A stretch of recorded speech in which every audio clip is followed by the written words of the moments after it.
This channel does not promote any violent, harmful, or illegal activities. All content provided by this channel is meant for an educational purpose only.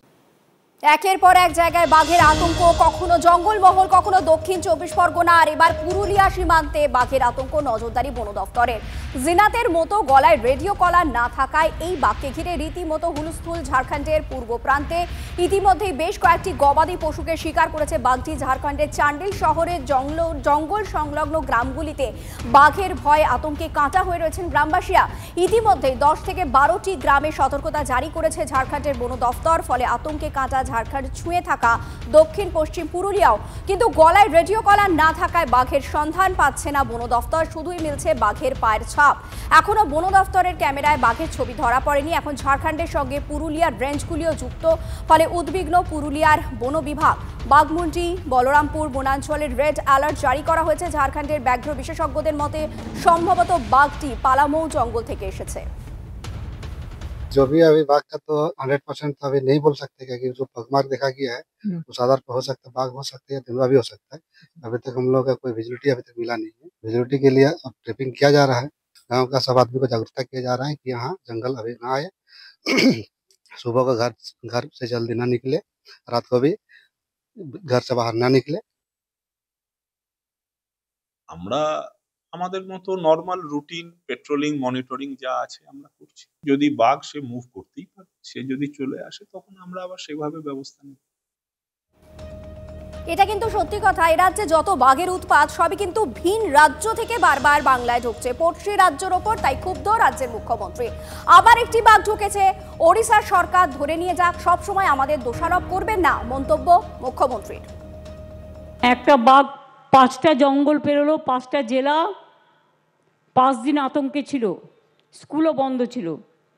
যেই আমরা উদ্ধার করলাম আমাদের বন বিভাগ প্রশাসন সকলে মিলে দিন রাত খেটে, সঙ্গে সঙ্গে ফোন আসতে শুরু করলো, ফেরত দাও ফেরত দাও ফেরত দাও, আর দিয়ে দিলাম। এবার আবার একটা চলে এসছে কাল। তো তোমরা তো টেক কেয়ার করবে তোমাদের ফরেস্টে, পাঠালে চিরকালের জন্য পাঠাক আমরা রেখে দিচ্ছি। তোমাদের জায়গা না থাকলে আমাদের টাইগার রিসর্ট সেন্টার আছে, রেস্কিউ সেন্টার আছে, আমাদের ডিপ ফরেস্ট আছে, আমরা রেখে দিচ্ছি। তোমাদের নিজেদের রাখবার জায়গা নেই, তোমরা বাঘটাকে নিয়ে গিয়ে জলের মধ্যে ছেড়ে দিলে। তো জল ফেরোতে কতক্ষণ? আবার একটা চলে এসছে। এটা কি হচ্ছে? আমি উড়িষ্যা গভর্নমেন্টকে দোষারোপ না করে অনুরোধ করব, please send your forest team and rescue your tiger.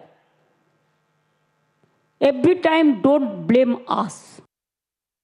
শুধুমাত্র পুরুলিয়ার সীমান্তবর্তী এলাকায় নয়, কুলতলিতেও এবার বাঘের আতঙ্ক। লোকালয়ে বাঘের পায়ের ছাপ, আতঙ্ক কুলতলির মইপিঠ বৈকুণ্ঠপুরে। আজ সকালে গ্রামের দিকে থাকা নদী বাঁধ বরাবর বাঘের পায়ের ছাপ দেখতে পান মৎস্যজীবীরা। মুহূর্তে আতঙ্ক ছড়িয়ে পড়ে।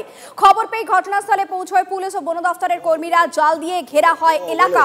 দু জায়গার ছবি আপনারা দেখতে পাচ্ছেন। একদিকে পুরুলিয়া সীমান্তবর্তী এলাকার ছবি দেখছেন, যেখান থেকে মনে করা হচ্ছে যে ঝাড়খণ্ড থেকে একটি বাঘ ঢুকে পড়েছে। যদিও বাঘটিকে দেখা যায়নি এবং তার গলায় রেডিও কলার না থাকার কারণে তার লোকেশনও ট্র্যাক করা যাচ্ছে না এবং তার পায়ের ছাপ মিলেছে। অন্যদিকে কুলতলির ছবি আপনারা দেখতে পাচ্ছেন। দক্ষিণ 24 পরগনার কুলতলিতেও বাঘটিকে দেখা না গেলেও তার পায়ের ছাপ মিলেছে। মৎস্যজীবীরা প্রথম তার পায়ের ছাপ লক্ষ্য করে এবং আতঙ্ক ছড়িয়ে পড়ে গোটা এলাকায়।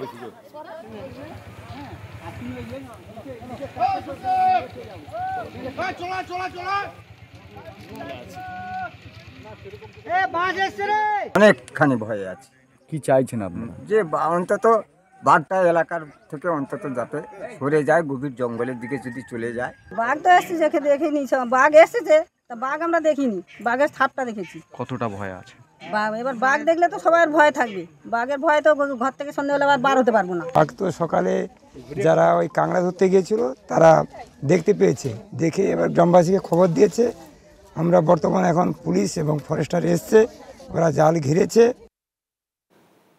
তবে শুধু বাঘ নয়, বাঘের পর এবার হাতির আতঙ্ক। পুরুলিয়ায় বান্দোয়ানের জঙ্গলে এসেছে বাচ্চা সহ হাতির একটি দল। পুরুলিয়ার রাইকা জঙ্গল সংলগ্ন আসনপানি এলাকায় এবার হাতির আতঙ্কে কাঁচা স্থানীয়রা। এলাকায় চলছে বন দফতরের মাইকিং। জঙ্গলের রাস্তা এড়িয়ে চলার বার্তা দেওয়া হচ্ছে বন দফতরের তরফে।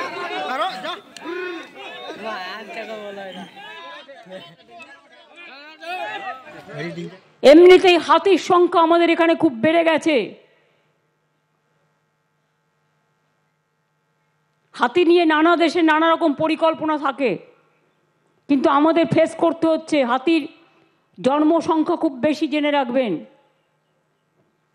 আর তাদের খাদ্য দিতে দিতে বনে যখন সব খাদ্য হয়ে যায়, ওই খাদ্য খেতে মাঝে মাঝে লোকের মন অন্য খাদ্য খেতে পছন্দ করে।